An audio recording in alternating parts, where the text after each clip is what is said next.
मटकीला मोड आणण्यासाठी रात्री मटकी भिजत घालायची आणि सकाळी त्यातलं पाणी बाजूला करायचं आणि मटकी चाळणीवर ठेवायची। चाळणीत ठेवलं की पाणी गळून जातं खाली। आता अशा पद्धतीने आणि हे पाणी आहे ना खाली मटकीचं ते फेकून नाही द्यायचं, ते झाडाला घालायचं।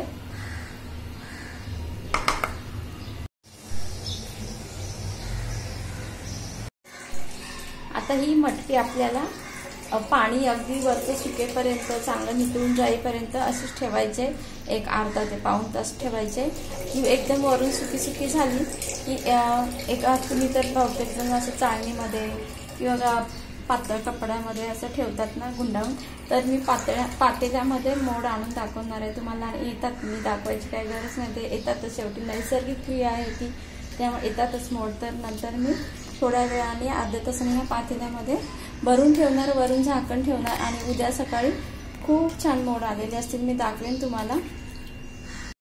गाजराचा सीजन आता संपत आलेला आहे, तरी सुद्धा गाजरं स्वस्त होती आणि खूप छान होती, खूप म्हणजे खूपच, आणि कवळी कवळी आणि गोड होती। तर चला तर मग गाजराचा हलवा करण्याची इच्छा। गाजराचा हलवा केला, त्याला छान तुपाचा तडका दिलाय, म्हणजे बदाम आणि काजू घालून।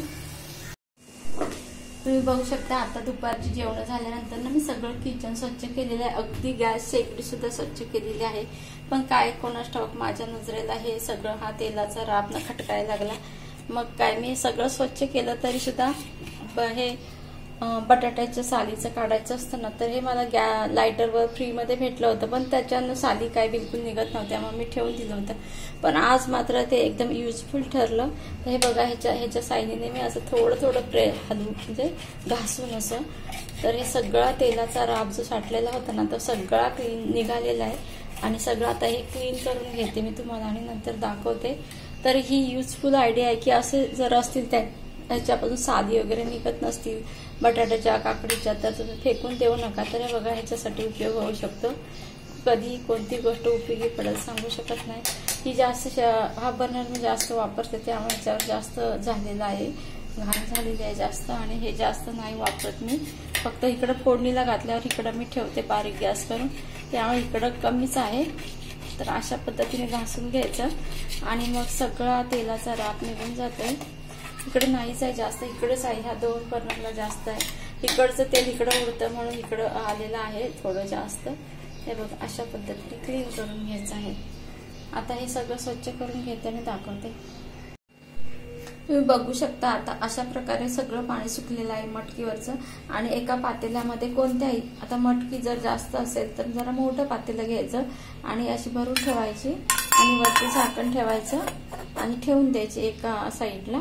आणि सकाळी त्याला खूप मोड आलेले असतात, खूप म्हणजे खूप। मी तुम्हाला आता हे मोड आलेले सकाळी दाखवते। इकडे मी चहा करायला ठेवलेला आहे, तर चहाचा टायमिंग आहे त्यामुळे। तर ही आता मटकीला किती मोड आले ते आपण बघूया। हे बघा, मी ताटात ओतून दाखवते तुम्हाला। आता हे पातेलं घेते मटकीचं आणि या ताटामध्ये ओतते। आज चतुर्थी आहे त्यामुळे साबुदाणे भिजत घातले होते, आता छान फुललेत। आता खिचडी करते, माझा एकटीचाच उपवास आहे। आता हे मटकी होते बघा,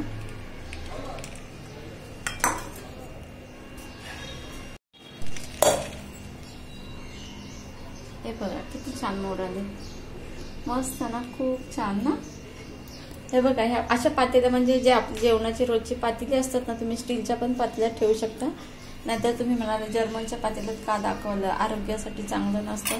खरं आहे, तुमचं बरोबरच आहे, पण मी जास्त वेळ ठेवत नाही जर्मनच्या पातेल्यामध्ये, कोणतीच गोष्ट ठेवत नाही। शक्यतो मी शिळं जेवणच नाही खात आणि कोणाला घरात देत पण नाही। आता मी हाताने दाखवते तुम्हाला पसरवून।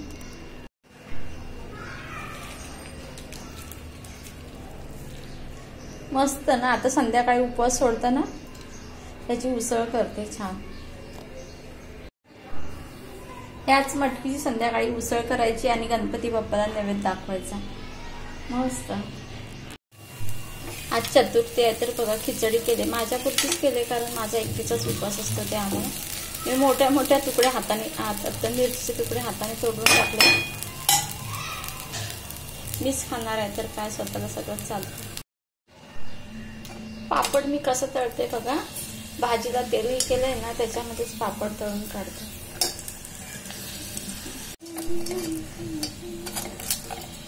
ओ माय गॉड, का नाही येत?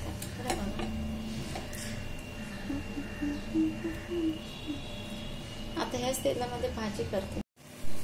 नैवेद्यासाठी शेवयाची खीर करते.